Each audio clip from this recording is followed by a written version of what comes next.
Hello everyone, this is Smartfolk, and as promised, exactly 1 week after my last video, here I am. And today I'm going to be talking about civil asset forfeiture. Now, many of you out there might not know what civil asset forfeiture is, but it's a legal tool that allows law enforcement officials to seize property that they assert has been involved in certain criminal activity. In fact, the owner of the property doesn't even need to be guilty of a crime. Civil asset forfeiture proceedings charge the property itself with involvement in a crime. This means that police can seize your car, home, money, or valuables without ever having to charge you with a crime. There are many stories of innocent people being stripped of their money and property by law enforcement. Many of you might be wondering how this got started or why we'd ever do this. And it has its roots deep in common law, but modern civil asset forfeiture is justified primarily on the grounds that it allows law enforcement to seize the assets and ill-gotten gains of criminals using the property and proceeds to fight against other alleged criminals. Unfortunately, civil asset forfeiture is also used by law enforcement as a way to generate revenue, and many of its targets are innocent members of the public. For example, between 2006 and 2008, law enforcement agents in Tenaha, Texas, engaged in a systematic practice of seizing cash and property from innocent drivers with absolutely no evidence of wrongdoing. In Philadelphia, police seized the home of two sisters whose brother, who did not live there, showed up while they were trying to evade the cops. In Detroit, cops seized over 100 cars owned by patrons of an art institute event because the institute had failed to get a liquor license.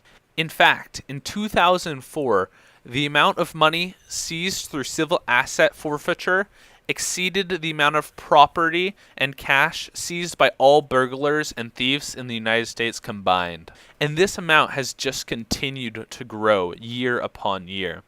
The worst part of it all is you can be totally innocent and still unable to stop the government from seizing your property. Being innocent does not mean that the state has to return your property. The Supreme Court of the United States has held that the innocent owner defense is not constitutionally required. Furthermore, even in states where you do have an innocent owner defense, the burden is typically on you.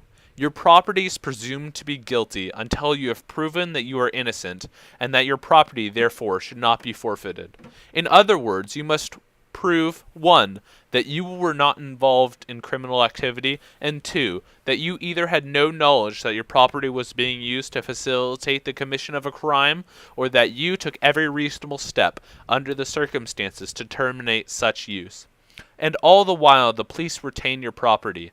To cap it all off, the success rate for winning back property is low.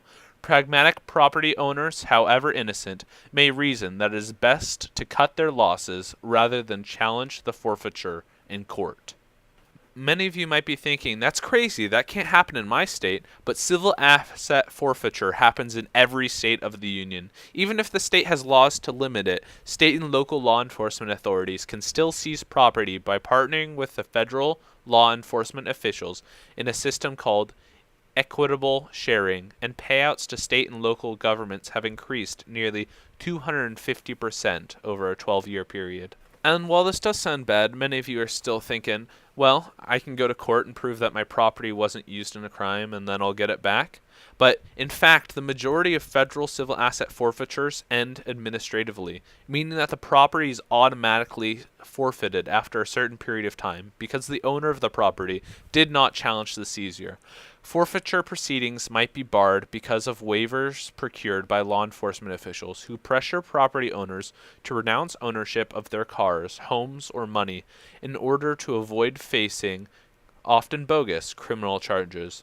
This quid pro quo raises serious fundamental questions about the fairness of the process, and if a property owner holds out and goes to court, he or she will face an uphill, costly, and lengthy battle.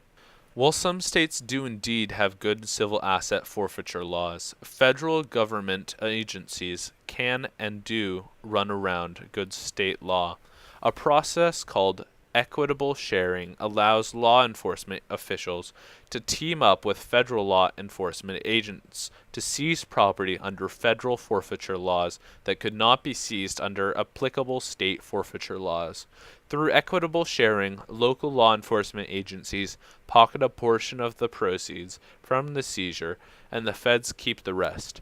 This is a way for local law enforcement to circumvent state law and continue to profit from civil asset forfeiture. If you guys liked my content, and even if you didn't, I would like to ask that you guys comment, subscribe, and smash that like button.